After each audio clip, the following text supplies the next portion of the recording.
अस्थिर मुद्रधारश्व धर्मकीर्ती द्वयम प्रत्येक माणसाचं जीवन शाश्वत आहे. माणसानं वाचलेलं धन शाश्वत आहे. पुत्र आणि पत्नी शाश्वत आहे. मग या जगात शाश्वत काय?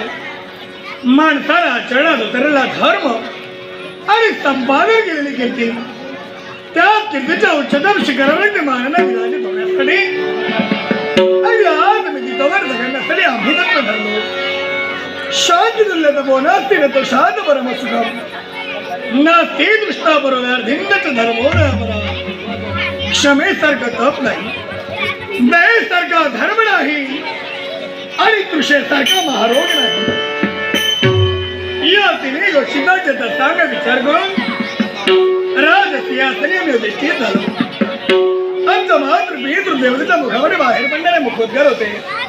बस मोत्याच्या हाराने प्रत्येक माणसाचे सौंदर्य करून घेतलं, पण घामाच्या धाराने तुझं कर्तृत्व स्थित होत असतं. ते तुझं कर्तृत्व तुला स्थित करायचंय. मात्र पितृ देवतेचे शब्द अगदी तळातळात फोडाप्रमाणे दिले.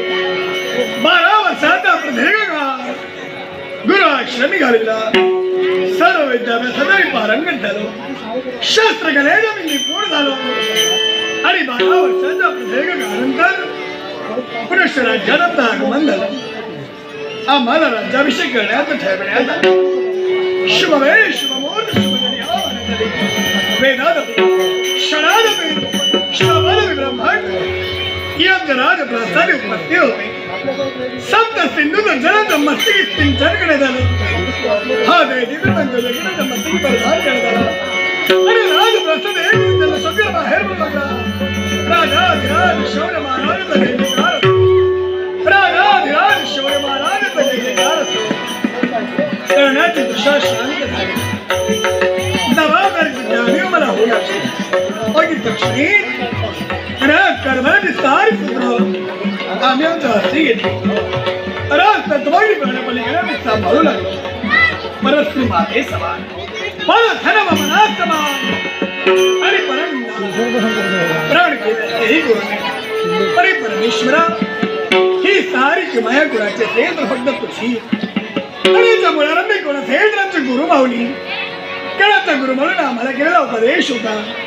अनाचारेण मालिन्य मत्याचारेण मूर्खता विचाराचार योग हा सदाचार उचते. अनाचार केला असेल जीवनात म्हणे मलिनता येते. अत्याचार केला असेल मूर्खता प्राप्त होते. विचारयुक्त असा तो आचार ज्याला सदाचार असं म्हटलं जातं, तो सदाचार मानव प्राण्याला आपल्या जीवनात आचरणात आलेला आहे. आणि तो सदाचार आम्ही आमच्या जीवनात आचरणात आलेला आहे. न्यायाच्या ठिकाणी न्याय, धर्माच्या ठिकाणी धर्म,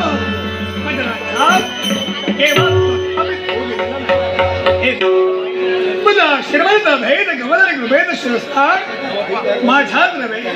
विश्वात वावरणारा प्रत्येक व्यक्तीचा जर का पृष्ठभागी राहिला असेल तर मूग व्यक्ती बोलू लागेल, अंध व्यक्ती डोळसपणे पाहू शकेल आणि एखादी अपंग व्यक्ती उत्तुंग पर्वतही पार करून जाऊ शकेल.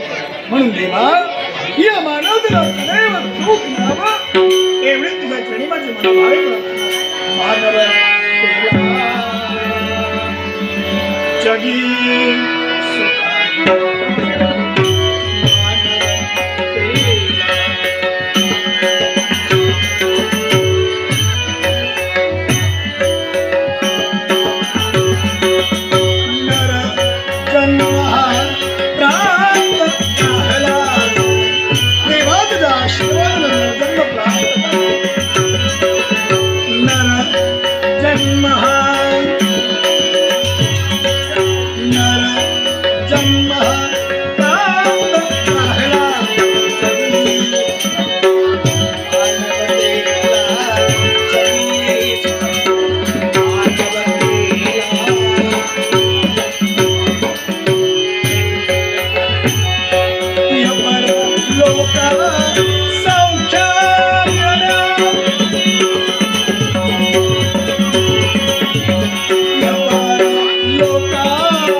शाश्वत